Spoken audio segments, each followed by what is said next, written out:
Before the dreaming, the Australian continent was a flat, featureless place, devoid of life. Then giant beings came down from the sky, came from across the sea and emerged from within the earth. With their arrival, the dreaming began and life was born.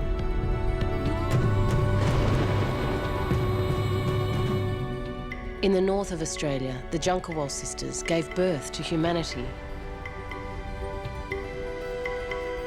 In Central Australia, Itakawara broke the marriage laws and as punishment was turned into stone, forever entombed in the landscape.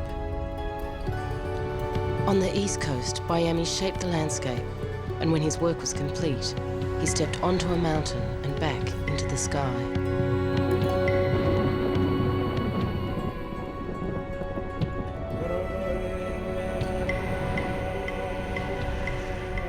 As they moved across the land, their giant bodies shaped the earth, creating rivers and mountain ranges. In everything they touched, they left their essence, making the landscape sacred to those who honour the dreaming, the first Australians.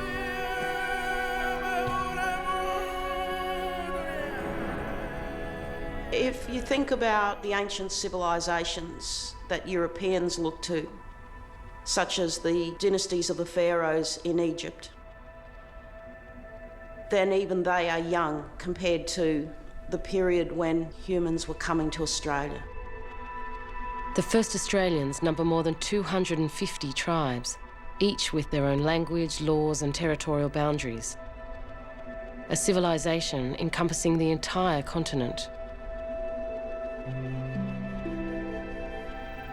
We've had this debate about Australia was a terra nullius and it was a wasted landscape and people hadn't used it and hadn't farmed it. They've discovered that, in fact, it's probably supported about 1.6 billion lives. And that's how productive Aboriginal people were able to make this part of the earth which has the most irregular and unreliable rainfall and the driest continent on earth.